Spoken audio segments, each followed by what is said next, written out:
Good morning and welcome to the Courage Coalition. Today's episode on questions that need to be asked or conversations that need to be had, I want to bring up the big bad word budget. Now, this isn't going to be about the whys and the cans and how to's because that's not what this year's conversations are about. This year's conversations are why do we feel that budgeting means going without, or budgeting means scarcity, or budgeting means not enough. One of the things I have learned through my profession, through my coaching, is that no matter how much you have, if you don't budget, you don't have clarity on where your money's going. And most people believe that, people that have to have a budget is based on the fact that they need to make ends meet. But what does it mean to make ends meet? What about the end? What about living? What about intentionality? What about choosing where your money goes so that you can actually live the life you desire? One of the things that I truly believe is just clearly a part of the foundation in which we use our money. And if you've listened to many of these, you know that money is a tool, but it is a very emotionally connected tool because that's the way we've been taught to look at it. It's the way we've been taught to hold it in importance or worth. It's actually a part of who we are because that's what we've been taught. One of the things I love to teach on when I'm coaching is that what if we just treat it as the tool it is? It is a powerful tool, do not get me wrong. But what if we let all the limiting beliefs about money or earning money or spending money or saving money dissolve? And we actually treat money just the way it's supposed to be treated. And that's a tool. It's a tool to live a life. And for each of us, money is going to be different. It's going to have different meaning. It's going to have different worth. It's going to have a different emotional connection. But it's also going to look different in a budget. And that's one of the key things that I really want to start to unravel this year is that money, your financial story, your financial legacy, your financial portfolio is so individual to you. But I believe that we've been taught to believe that money should look a certain way. My portfolio should look a certain way. My investments should look a certain way. Where I save, where I spend should look a certain way. The question I have for you is, but you are not the same person as the person telling you that. So why would your money be the same? That's just like saying that we have the same dreams and we have the same goals and we have the same beliefs, but we don't. We are so individual in everything that we do that our money has to become a reflection of ourselves. The mirror I speak about so many times. And if it's not, then you are living somebody else's money story, which means you're not aligned. And that's why it begins to feel or continues to feel so hard. So hard to earn, so hard to save, so hard to understand why you never have enough money, all the things. And again, what I want to just dive into is why it is so important or such a powerful tool to have a budget.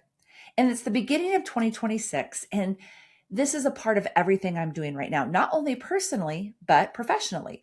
Every one of my clients is doing a business budget, or at least they should be. And quite frankly, there are some that do not, but they should, because it's going to show them where they need to either flex. Let's do some auditing and figuring out why the expenses are so high, create bigger income growth. So this is the growth, the percentage in which you need to grow this year in order to meet these long-term goals. Forecasting and budgeting are the two tools that we use in that process. And it doesn't matter if it's business or personal, because when you talk about wanting to go on that dream vacation, all you're doing is forecasting. When you talk about wanting to buy new scuba diving equipment because you're finally certified and you want to spend 6 weekends doing scuba diving, that is forecasting. Okay.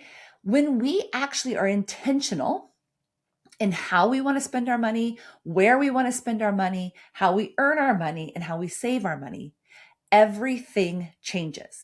When Chad and I moved here to Montana, there was four things that was really, really critically important to me.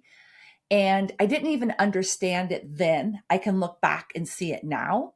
But it was the freedom of time, the freedom of relationships, the freedom of money, and the freedom of purpose.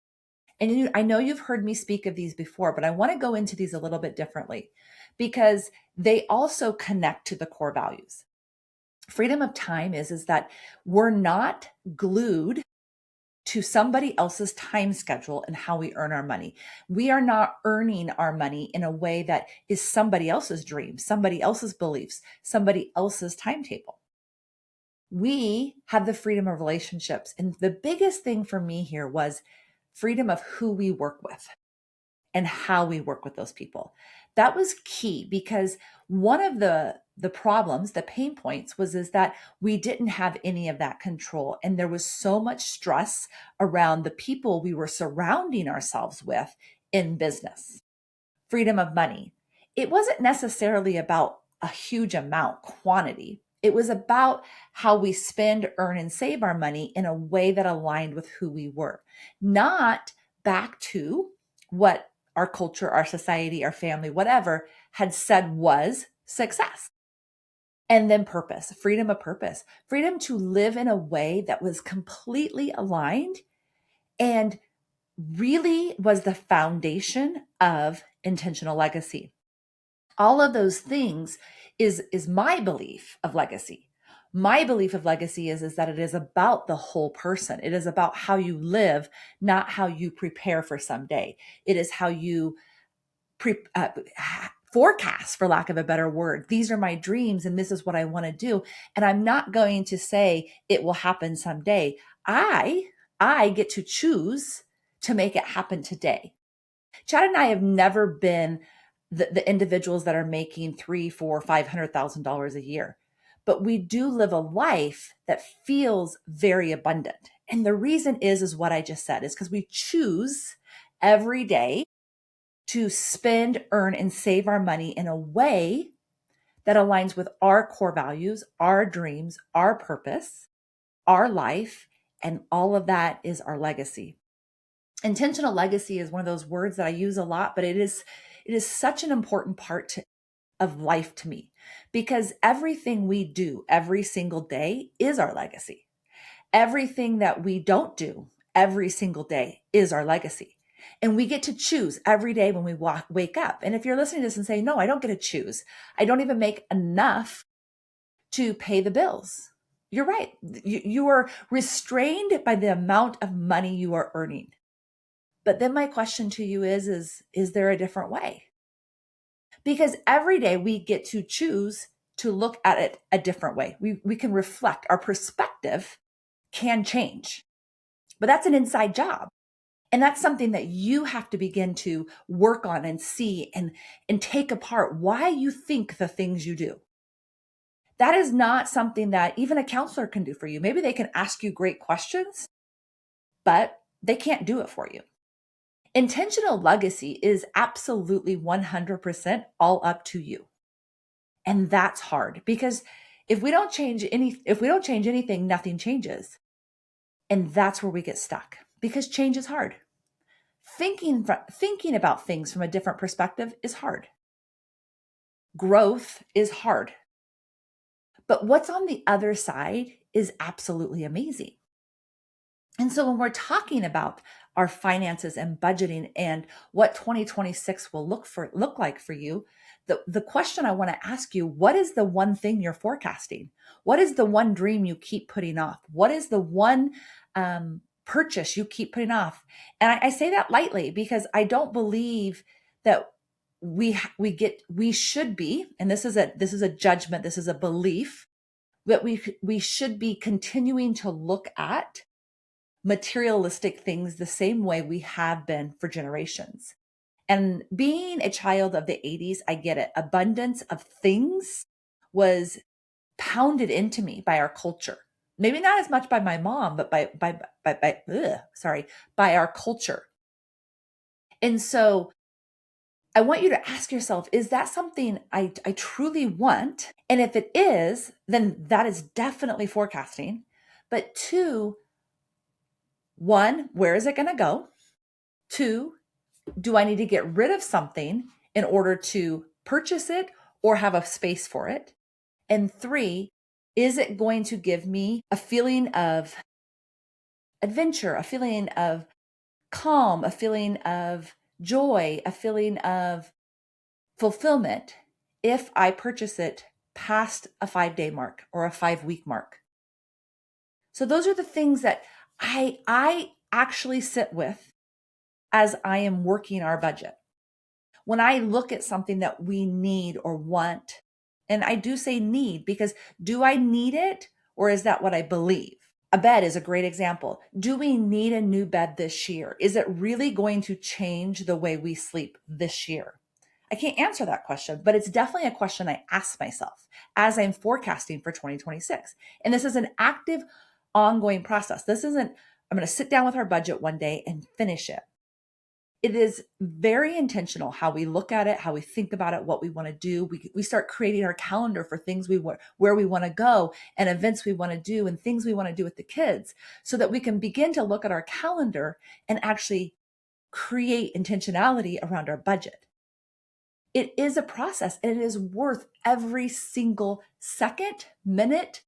Worry, if you think of worry, I don't look at it as worry anymore because I know that when I put intentionality into where our money is going, I actually have freedom, freedom of worry, freedom of thought, freedom of time, freedom of purpose, right? When I sit in what it means to live an intentional financial story, everything else around that eases. There's not as much force because I know where the money's coming from. And if you've ever coached with me, if you've ever done any of my free online courses or anything, you know that I talk about multiple savings accounts. You guys, that's my way. That's what works for me. I am a visual person. I need to see where the money is going.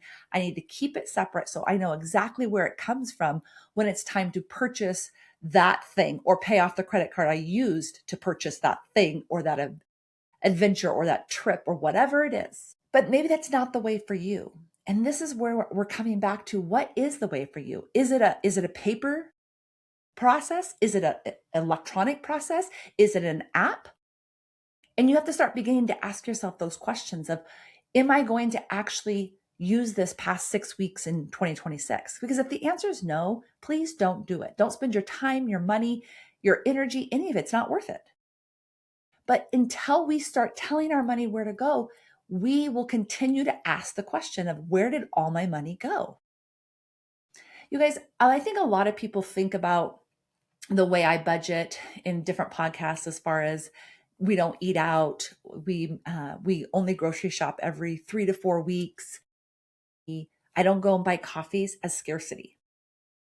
But I want you to, I'm going to challenge you to look at that a little bit differently. Do I live within our means? And so I'm not willing to go into debt for things that do not make me happy, do not create a joy for our family, memories for our family. Absolutely not. And if that's scarcity to you, then there's definitely some deeper beliefs and meanings and stories that need to be unraveled for you. Because how we do things has nothing to do with our worth, but how we do things has everything to do with living a life that feels lived and not existed. And for, even like in my immediate family, I think about how different it is for me or my older sons in Chad in how we spend, save, and earn or grow our money. And the joy of that, or the beauty of that, is exactly what I'm talking about. People that have been together their entire lives, or a majority of their entire lives, have completely separate dreams. They have completely different or separate forecasting goals. Maybe they even spend and earn and grow their money completely different. And when we start actually sitting in that and looking at the beauty of that individualism, that is where change happens. And so if you and your husband or you and your wife or you and your significant other are on completely different planes when it comes to this, it is time to start asking each other, what is your forecast? What does that dream bring to you? What does that joy bring to you? And this is one of the questions we talk about when I'm coaching couples who have maybe a lot of debt, and where the debt came from was maybe shopping or the mall, or um, a husband that wants to golf every week, or whatever it is. You guys, that is the point, is that there's no shame. It's evidence. It is a tool. And when we collect the evidence and when we look at how it can support us, is when it becomes a powerful tool. But when we continue to allow it to create a feeling and a thought of not enough, or stress or overwhelm or embarrassment, then it's exactly what it will be. I sit here and I speak to you from my profession but also my experience. And Chad and I have had multiple times in our life where we've had debt, and we actually currently have debt after building the house and running through our budget. We have debt. We incurred debt. And there's absolutely, I can say that now with no feeling of shame. And the reason is because I know why. I know where the debt came from, and I believe it was important enough for us to incur it. It's the same with travel. I could invest more in our retirement each month, but I would take away from our travel. And one of the things that I know without a doubt is that, and I will speak for myself, but Chad has some of the same feelings, is that our belief in the experiences that we not only get to experience together by ourselves, but with our family outside of our comfort zones, is one of the most beneficial gifts that we will ever give ourselves and our family and our children and our grandchildren, not only in the experience, but in the watching, the understanding that when we invest in ourselves in whatever way that looks like, we invest in our family, we invest in that legacy. One of my core values is adventure. And adventure looks a lot of different ways for me. It looks like professional adventure, maybe stepping outside of my comfort zone and what I'm doing professionally. It means growing something new here at home, because I've never grown it and I might fail. And so it's adventurous. But the big adventure for me is actually living. What does living mean to you today, Corey? What is it? If you died tomorrow, what do you need to do today that makes you feel like, you know what, I did everything I possibly could in every experience that I was able to receive? For most of my life, I will tell you, up until probably 10 years ago, so for about 40 years, fear was a part of my everyday life, and adventure was nowhere near it. I think back to our vacations, and we've been vacationing for most of our married life. I want to say our first vacation was when, about 8 years in, maybe 7 years. No, actually, we went on a vacation before then. So, anyways, squirrel. We've been vacationing almost our entire life, purposefully, intentionally, saving money for it every single year. But when I look back and I reflect on those early trips with my adult children, I can totally see how I was still living in safety. I still had so much fear about trying something new, going somewhere I didn't know, thinking about the cost and what it would involve and how I could get there. And we just don't have enough. So it needs to be this way. And as I evolved, as my children evolved, as I lived life, I realized that fear was going to continually keep me safe. And now I think back to about 10 years ago and what life looked like. So we were 20 years into our marriage, and things were just changing. They were shifting. And I'm not going to go into this, but what I realized is that everything was shifting inside of me, even though I didn't know it.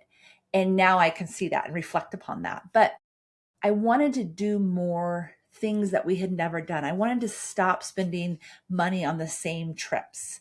And when I started doing that, I saw this shift in my children. Now, I will tell you that going back, both of my children, my adult children, were already adults or almost adults at this point.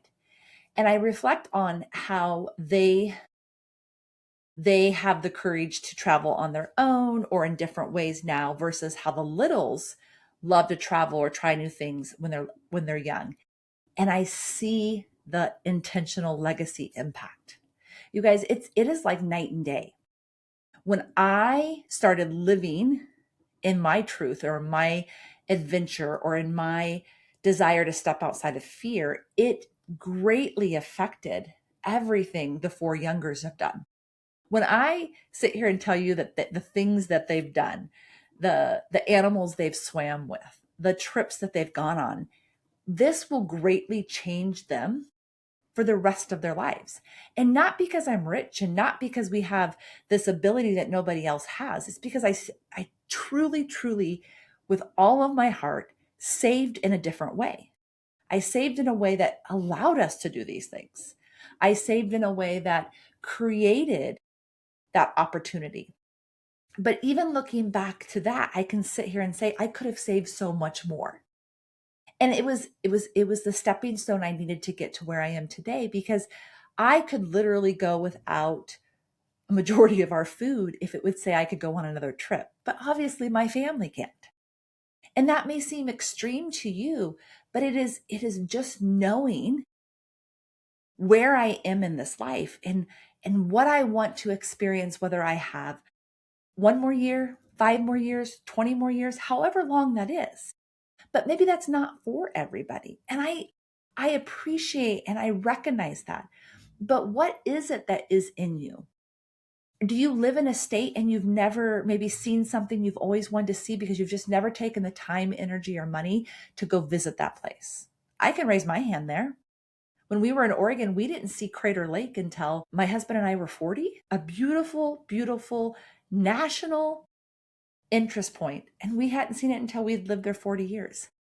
We live here in Montana. And even though we've seen some beautiful things here in Montana, I guarantee you we have not seen even a fraction of what there is to see. But we have traveled to Europe and we've traveled to Costa Rica and we've traveled to the Caribbean. So sometimes you don't have to go somewhere else to seek the adventure.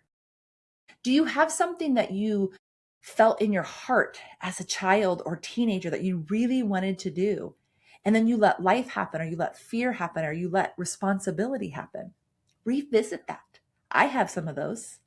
When that fear mechanism that took over a part of my life definitely stuffed down some of those experiences, some of that adventure.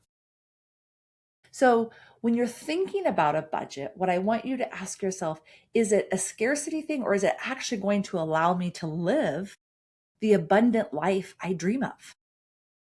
Is it going to allow me to forecast for that one thing, that one adventure, that one bill pay that I want to accomplish this year as you're stepping into a new year? Because I've said it before and I'll say it again, I believe fourth quarter is actually the most powerful time to do this stuff. But I know that a majority of the world loves to use January as a month of planning, preparing, setting goals, all the things. So if that is you and you're in that time, then it's great. This is a perfect time. But you need to think of the whole year. This is when actually zooming out is more important. We need to zoom in on so many things as we just get to that next place or that next goal or that next client or that next savings. But right now you need to zoom out and ask yourself, what is it that I'm forecasting for? What is it that I'm dreaming of? What is it that I want to do more than anything else when it comes to living an abundant life? And if that is an amount, I'm going to call you out, because an amount is nothing. An amount is not emotional. An amount is how we've been taught to live our financial story. I want you to connect to it. And that's why I talk about our core values so much. When you can connect to your why do you want to do that thing? Why do you want to save for that amount? Why do you want to pay off that debt? everything changes. So I challenge you to allow the word budget to mean freedom, the word budget to mean intentionality, and actually take the time and energy it deserves to create the freedom in your life that you're craving, the freedom in your life that you believe is never going to be possible because you're actually never doing the inner work to get there. Because when we live an abundant life, it is more than a number. It is more than a retirement account. It is more than a house or car. It is about connecting to ourselves in the things that actually create wealth: physical, mental, spiritual, financial, and purpose. When we can actually live in all of those foundations in a way that feels awakening, it feels alive, it feels joyful, that is wealth. And I'm not sitting here saying that you shouldn't be saving for your future. That is the last thing I'm saying. But there is a line item for that. There is a forecast line for that. And so whether we're talking business or personal finances, they are the same, because how we do one is how we do the other. So if you're willy-nilly in it through your business finances, pretty much guarantee you're willy-nilly in it through your personal finances. And when you get really clear in one, I guarantee you the next step to getting clear in the other is going to come much easier. So challenge yourself. What do you believe a budget looks like for you? What does it mean to you? And if the first word is scarcity or what I'm going to go without, I'm going to call you to the plate on that one. Because when we tell our money where to go, we always know where our money has gone. I hope that something in this, one little piece, gave you the courage to take a different step in that abundant versus scarcity mindset around the word budget and how freeing and purposeful a budget can be for you. 2026 is the year to redesign that, relook at that. Don't reframe the word and what it means. Until next time, love you, mean it.